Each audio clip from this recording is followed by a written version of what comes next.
والسلام نے ارشاد فرمایا من کذب علیہ متعمدا تبوأ مقعدہ من النار، مسند احمد کی روایت ہے۔ نبی علیہ الصلوۃ والسلام نے ارشاد فرمایا جس نے کوئی ایسی بات کہی اور میری طرف منسوب کیا جس کو میں نے نہیں کیا اور نہ ہی حکم دیا ہے، فلیتبوأ مقعدہ من النار، وہ اپنا ٹھکانہ جہنم بنائے۔ عبادت کے لیے دلیل کا ہونا شرط اور ضرورت ہے۔ بغیر دلیل سے ہم اس اعمال کو کتنوں ہی اچھا سمجھتے ہیں مگر وہ اچھا نہیں ہو سکتا۔ کہتے ہیں کہ کہاں پر ہے منع، صاف طور پر ایک مثال میں نکل دیا تھا تاکہ آپ لوگوں کے ذہن میں بیٹھ جائے۔ یہ کتنا بہترین جملہ ہے اور پورا کلمہ بھی ہے۔ کیا ہے کلمہ؟ لا الہ الا اللہ محمد رسول صلی اللہ علیہ وسلم۔ لیکن آذان کے آخری کلمات کے اندر صرف اتنا ہی کہتے ہیں لا الہ الا اللہ، بس آذان ختم۔ محمد رسول اللہ کیوں نہیں کہتے؟ جبکہ ہمیں منع کی کوئی حدیث نہیں ہے۔ جب یہاں پر منع کی کوئی حدیث نہیں ہے پھر بھی ہم نہیں کرتے تو میلاد منانے کی نہ منانے کی حدیث نہیں ہے پھر بھی ہم نہیں کریں گے۔ کیوں؟ اس لیے کہ نہ تو نبی نے حکم دیا ہے اور نہ ہی صحابہ کرام نے حکم دیا۔ یہ بات سمجھ میں آ گئی؟ دوسری طرف چلتے ہیں، بہت سارے لوگوں کے ذہن کے اندر یہ بات ہوگی کہ مولوی صاحب اتنی بڑی تعداد میلاد النبی مناتی ہے، اب مٹھی بھر کی کیوں نہیں مناتے؟ تھوڑے سے تو ہیں آپ لوگ، جب اتنے لوگ منا رہے ہیں تو شامل ہو جائیے، کیا فرق پڑتا ہے؟ یہاں پر ایک بات ذہن رکھیں کہ دین تعداد اور کثرت کی وجہ سے نہیں چل رہا ہے۔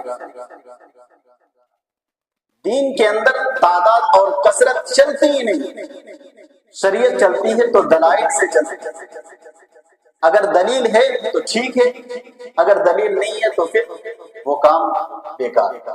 ایک آیت کریمہ سورہ بقرہ آیت نمبر 111، اللہ رب الجلال نے ارشاد فرمایا وَقَالُوا لَن يَدْخُلَ الْجَنَّةَ إِلَّا مَنْ كَانَ هُودًا أَوْ نَصَارَىٰ۔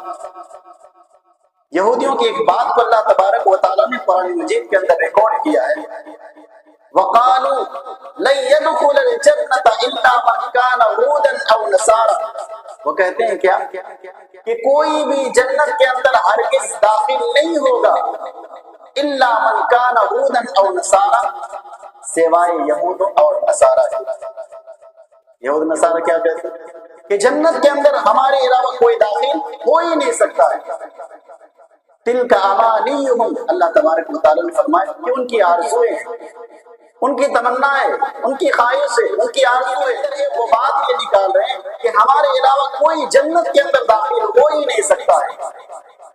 اللہ تبارک و تعالیٰ نے فرمایا قل ہاتوا برہانکم ان کنتم صادقین، اے پیارے نبی جناب محمد رسول اللہ صلی اللہ علیہ وسلم آپ ان سے کہیے کہ اگر تم اپنی بات پر سچے ہو تو دلیل لاؤ۔ کس نے کہا؟ اللہ تبارک و تعالیٰ نے پیارے نبی علیہ الصلوۃ والسلام سے فرمایا یہ جو یہودی دعویٰ کرتے ہیں کہ ہمارے علاوہ کوئی جنت کے اندر داخل ہو ہی نہیں سکتا ہے، ہم ہی اکیلے جنت کے اندر داخل ہوں گے، یہ جو یہ دعویٰ کر رہے ہیں، اللہ کے نبی علیہ الصلوۃ والسلام سے فرمایا اے نبی آپ ان سے دلیل مانگیے، قل ہاتوا برہانکم ان کنتم صادقین، اگر تم اپنی بات پر سچے ہو تو دلیل لے کر کے آؤ۔ آج کل کے لوگ بھی دعویٰ کر رہے ہیں چاہے ایک وقت کا نماز نہ پڑھے، جمعہ میں بھی حاضر نہ ہو، عید وغیرہ کے اندر آ کر کے شریک ہو جائے، بس مسلمان کا نام رکھ لینا، سمجھتے ہیں کہ ہم جنت کے اندر داخل ہو جائیں، باپ کی جاگیر جنت کو سمجھ کے رکھتے ہیں۔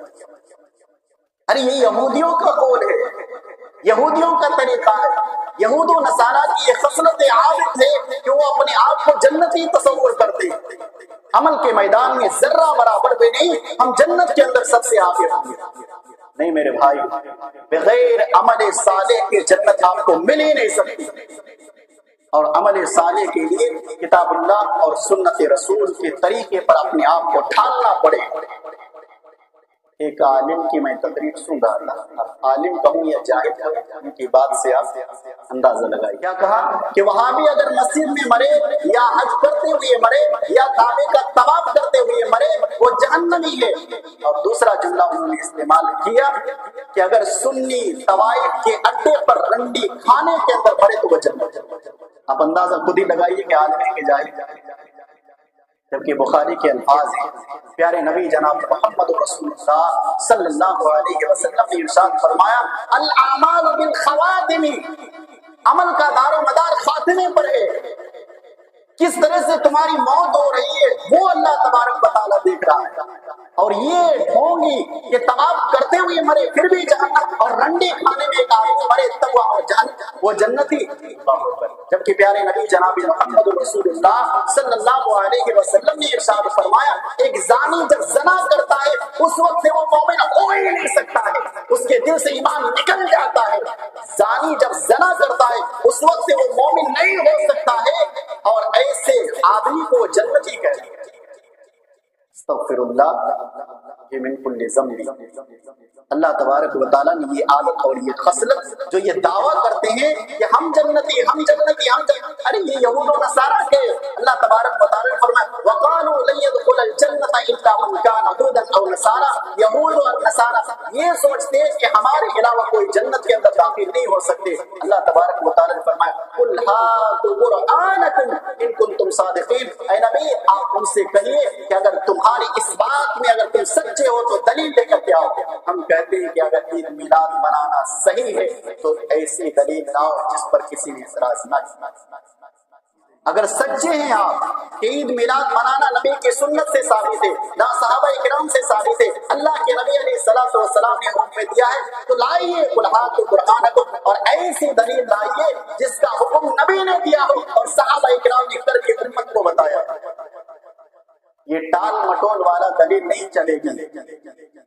اور ایک بات یاد کر لیجیے، جو حدیثوں کو منسوخ کرتے ہیں جناب محمد رسول اللہ صلی اللہ علیہ وسلم کی طرف کہ دیکھو اس حدیث کے اندر ہے میلاد، اس حدیث کے اندر میلاد ہے، اگر وہ حقیقت نہیں ہے، اگر وہ جھوٹ ہے، اگر انہوں نے اپنی طرف سے منسوخ کیا ہے. مسند احمد کی روایت اٹھائیے، نبی علیہ الصلوۃ والسلام نے ارشاد فرمایا من کذب علی متعمدا فلیتبوأ مقعدہ من النار. مسند احمد کی روایت ہے، نبی علیہ الصلوۃ والسلام نے ارشاد فرمایا جس نے کوئی ایسی بات کہی اور میری طرف منسوخ کیا جس کو میں نے نہیں کیا اور نہ ہی حکم دیا ہے فلیتبوأ مقعدہ من النار، وہ اپنا ٹھکانہ جہنم بنائے. لہٰذا عید میلاد کے لیے اپنی بات پر کھڑے اترنے کے لیے اپنی جھوٹی دلائل کو نبی کی طرف منسوخ کرنے والے اپنا ٹھکانہ جہنم. اللہ رب الجلال سے دعا ہے الہ العالمین ہمارے ہر اعمال دلیل کی بنیاد پر اس کی توفیق عطا فرما. آمین. وآخر دعوانا الحمدللہ.